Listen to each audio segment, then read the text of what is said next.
¿Qué tal? Qué privilegio poder estar con vosotros de nuevo en este nuevo día para compartir el mensaje, para compartir la palabra de Dios tan necesaria en estos tiempos que estamos atravesando.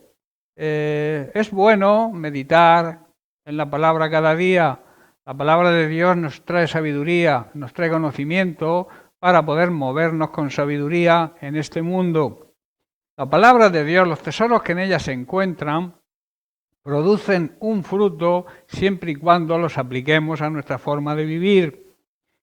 En Isaías capítulo 55, en los versículos 10 y 11, Dios nos dice: la lluvia y la nieve descienden de los cielos y quedan en el suelo para regar la tierra, hacen crecer el grano y producen semillas para el agricultor y pan para el hambriento. Lo mismo, dice, habla Dios, lo mismo sucede con mi palabra. La envío y siempre produce fruto. Logrará todo lo que yo quiero y será prosperada en todos los lugares donde yo la envíe. De ahí la importancia de meditar en la intimidad, en lo secreto con el Señor, para que Jesucristo y su palabra, recordemos que Jesucristo es el verbo hecho carne, Jesucristo es la palabra enviada, nos sea revelada y así podremos recibir, como he dicho antes, esa sabiduría del cielo y esa palabra produzca en aquellos que la reciban, sobre todo produzcan la salvación, que es el motivo principal por lo cual la palabra, Jesucristo, fue enviado a esta tierra. Si queremos conocer a Dios, si queremos conocer de verdad a Jesucristo, debemos conocer, debemos meditar, profundizar en su palabra. Conocer a Jesucristo, conocer su palabra, es conocer a Dios.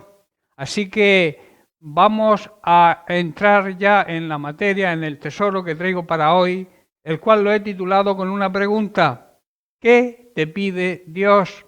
Vamos a ver un corto vídeo y entramos en materia. Escuchen lo que dice el Señor. Levántate y presenta tu caso contra mí.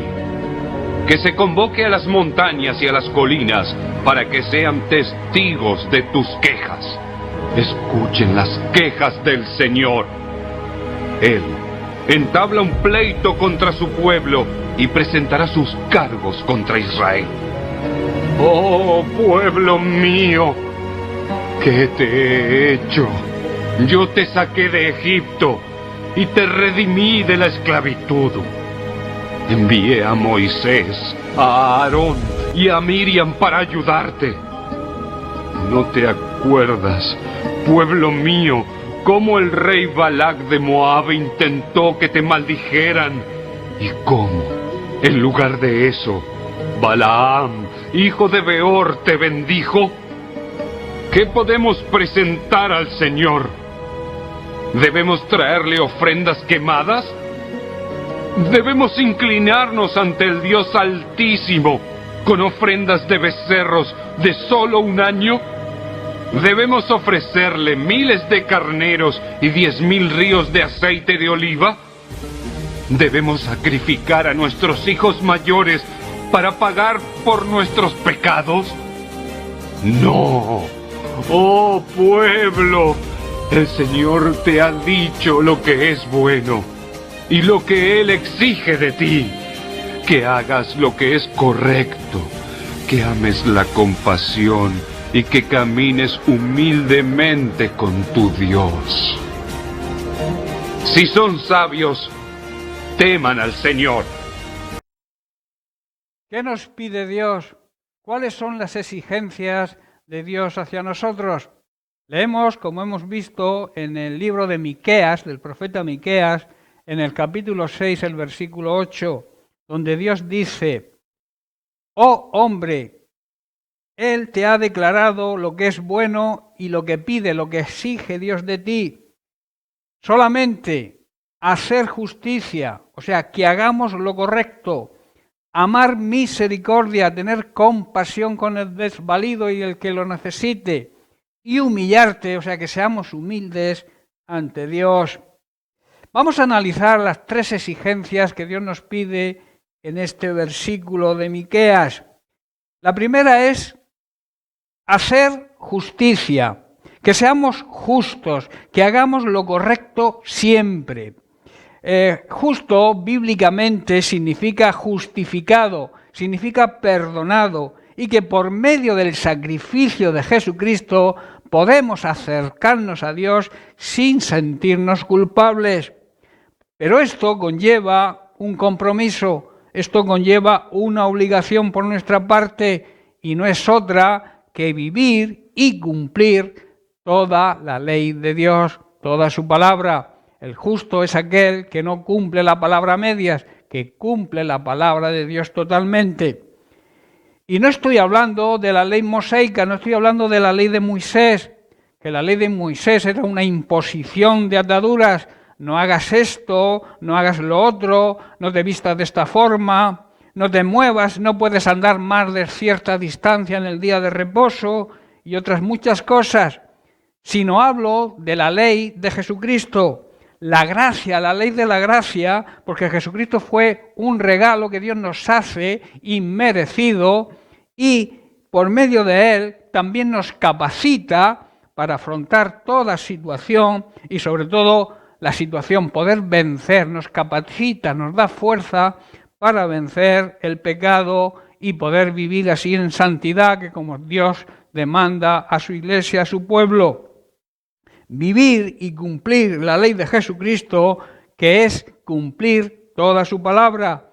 Hoy estamos bajo esa ley, la ley que marca su palabra, la palabra de Dios. La gracia de Dios debe impulsarnos a obedecer totalmente la palabra, a obedecer todas las enseñanzas y los mandamientos de nuestro Señor y Salvador Jesucristo, que como he dicho antes, Jesucristo es el verbo, es la palabra hecha un ser humano. La ley de Moisés decía, por poner algún ejemplo, lo vemos en Levítico, tienes que vestir de esta o de aquella manera. La ley de Jesucristo, la ley de la gracia, dice, vístete con decoro. Podemos ver un ejemplo sobre esto en 1 de Pedro capítulo 3, versículos 3 y 4, dice que vuestra forma de vestir, vuestro atavío, no sea el externo, de peinados ostentosos, de adornos de oro o de vestidos lujosos, sino el realmente importante, el interno, el del corazón, un corazón incorruptible, adornado de un espíritu afable, que significa un espíritu suave, amable, apacible también, lleno de paz significa, y añade que es de gran estima, tiene gran valor, porque Dios lo valora delante de él. La ley de Moisés decía también, no comas esto o no comas aquello. La ley de Jesucristo dice, veamos un ejemplo, Hechos capítulo 10, versículos 13 al 15. Y le vino una voz a Pedro, diciéndole, levántate, Pedro, mata y come. Entonces Pedro dijo, Señor, no, porque nunca cosa común o inmunda he comido jamás. Pedro seguía, como vemos, la ley mosaica, la ley de Moisés, y en el versículo 15 dice, volvió la voz por segunda vez a él y le dijo, lo que es limpio, lo que Dios limpia, no lo llames tú común. Dios le está hablando de la ley de la gracia. La segunda exigencia que Dios nos exige a su pueblo, a su iglesia, es practicar la misericordia. La misericordia es compadecerse, es amar a los demás, que son precisamente la esencia de Dios y debe ser nuestra esencia como hijos de Dios que somos. La misericordia es la virtud que nos inclina, que nos lleva a compadecernos de los sufrimientos y las miserias de los demás y estar dispuestos a ayudarlos mediante la aportación de nuestro esfuerzo, de nuestra economía incluso, para poder ayudar a aquellos que lo necesiten. A eso se le llama misericordia. El mayor sufrimiento, amigos, hermanos que nos seguís, y la mayor miseria que padece hoy el ser humano es por culpa del pecado. La mayor misericordia y el mayor amor lo demuestra Dios al perdonar precisamente nuestros pecados cuando nos arrepentimos y también cubriendo nuestra necesidad. En Oseas capítulo 6, versículo 6, Dios demanda de nosotros misericordia y amor por aquellos que se pierden. Dice así: porque misericordia quiero y no sacrificio, y conocimiento, o sea, relación de intimidad con Dios, más que holocaustos, más que ninguna abnegación. La palabra misericordia aparece cerca de 400 veces en la Biblia. Esto demuestra la importancia que tiene para Dios.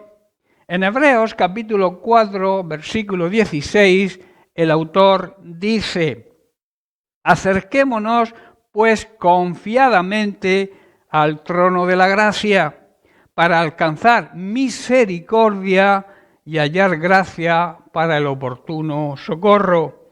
La misericordia, como he dicho, es parte de la esencia misma de Dios y por tanto uno de sus grandes atributos, y debe ser también parte de nuestra vida y de nuestra forma de comportarnos, andar en la misericordia que Dios tuvo con nosotros.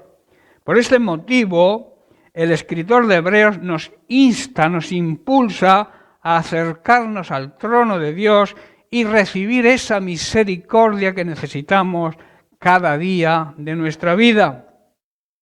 En Lamentaciones, capítulo 3, versículos 22 al 23, el profeta reconoce, hace un reconocimiento. Dice así: por la misericordia de Dios no hemos sido consumidos, es lo que merecemos. Cuando nos aferramos a vivir en pecado, merecemos que Dios nos destruya. Pero dice, añade, porque nunca decayeron sus misericordias. Dios sigue amando al pecador. Para eso envió a Jesucristo, para buscar el remedio a través de ese sacrificio vicario, sustituto por nosotros. Él murió en nuestro lugar. A través de ese sacrificio podamos servir a Dios limpios de pecado y poder acercarnos, como hemos leído, al trono de la gracia de Dios sin sentirnos culpables. Dice el versículo 23, nuevas, su misericordia, son cada mañana y grande es tu fidelidad. Jamás terminan y se renuevan cada día la misericordia de Dios, porque Dios es un Dios fiel y aún, a pesar de todo, sigue creyendo que los seres humanos pueden cambiar. Por último, la tercera exigencia habla de humillarse ante Él. Nos pide que le obedezcamos con humildad y que nos acerquemos a Él de una manera humilde. En la Biblia textual, en cuanto a este punto de Miqueas 6:8, dice: oh hombre, Él te ha dicho lo que es bueno, lo que pide Dios de ti, solamente hacer justicia, amar la misericordia y, atento, escuchar y andar contento con tu Dios. Ándate contento, está diciendo, ándate con tacto, ándate con cuidado, porque este asunto es muy delicado.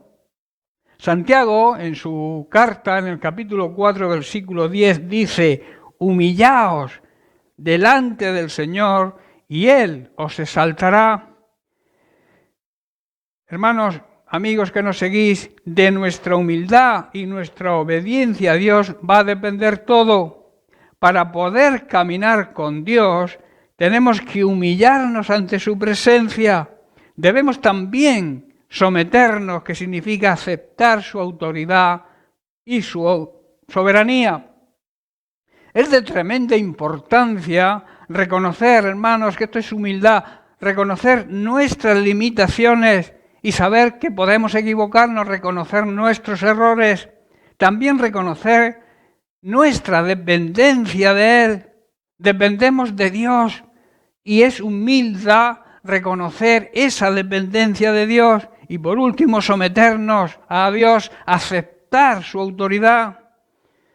Para cumplir lo que Dios nos pide y nos exige, hay un precio que pagar.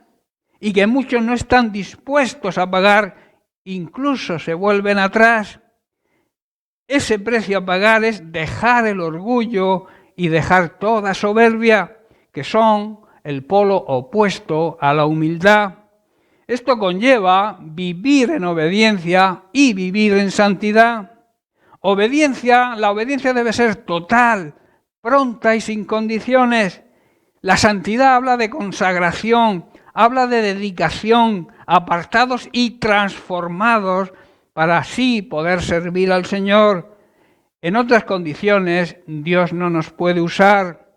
En Colosenses capítulo 3, versículos del 12 al 14, Pablo habla de la nueva vida del creyente, haciendo un llamado a la santidad. Dice así, versículo 12, vestíos, que significa vivan de acuerdo, pues, como escogidos de Dios, santos llamados, de entrañable misericordia, de benignidad, de humildad, de mansedumbre, de paciencia. Versículo 13, soportándoos unos a otros y perdonándoos unos a otros si alguno tuviere queja contra otro. Esto significa vivir de acuerdo al Espíritu, vivir en el Espíritu. De la misma manera que Cristo nos perdonó, así también debéis hacerlo vosotros. Y sobre todas estas cosas, dice, vístanse de amor, que es el vínculo, es la unión perfecta, el cemento que une a las personas. Y Pedro también lo hace, lo explica de esta forma en su primera carta, capítulo 1, versos 15 y 16. Dice, sino como aquel que os llamó, o sea, que os escogió, es santo, sed también vosotros santos en toda vuestra manera de vivir. Porque escrito está, sed santos, porque yo soy santo. Y en Hebreos 12, 14, el autor de este libro dice, seguid, perseguid, dice otra traducción, la paz con todos y la santidad, sin la cual nadie verá al Señor. Y aquí hay dos vertientes, digamos, de ver al Señor. Una significa ver al Señor en nuestra vida cotidiana, en nuestra vida actual, actuando a Dios en nuestra vida. Y la segunda, digamos, enfoque es que no nos daremos cuenta cuando el Señor venga en su segunda venida a recoger a su iglesia. Cuando dejamos de valorar esto, pero es cuando nuestra vida carece de propósito y Dios no nos puede usar. Hay algo que ocurre, que es que queremos las bendiciones de Dios, pero no aceptamos el compromiso ni las obligaciones y sobre todo la responsabilidad que conlleva ser un hijo de Dios y de haber recibido su perdón y ser así merecedor de las bendiciones. Quiero terminar con un versículo que se encuentra en la segunda carta de Pablo, en el capítulo 5, verso 14. Dice, porque el amor de Dios nos constriñe. El amor demostrado en esa cruz, muriendo por nosotros. Dios es amor, pero lo demostró ahí. Ese amor demostrado y que sigue demostrando cada día por nosotros, ese amor nos obliga, nos apremia, nos empuja, nos surge y nos debe dominar para hacer lo que Dios nos exige. Y a cambio estaremos abriendo la puerta para recibir sus grandes bendiciones. Dios es un Dios de retos. Y te dice lo siguiente en Malaquías 3:10, dice, probadme, hazme la prueba, dice el Señor de los ejércitos, si no abriré las ventanas de los cielos y derramaré sobre vosotros bendición hasta que sobreabunde. Hermanos, amigos que nos seguís, debemos ser sabios y andar en el temor de Dios, que significa honrarle, respetarle y obedecerle. Y así Dios abrirá las ventanas de los cielos y recibiremos sus bendiciones y las recibiremos en abundancia. Bien, pues hasta aquí el mensaje de hoy. Espero que haya sido de bendición para tu vida. Recuerda lo que Dios te exige, te dejo con esto. Ser justo, aplicar justicia, cumplir toda la palabra de Dios, practicar la misericordia, ser empáticos con los demás y por último, humillarnos ante su presencia, dirigirnos a Él de una forma humilde que demuestre que reconocemos que sin Él ni tenemos ni somos nada y que dependemos totalmente de Él. Bien, recibe la bendición del Señor, recibe un abrazo de mi parte y te espero el próximo día.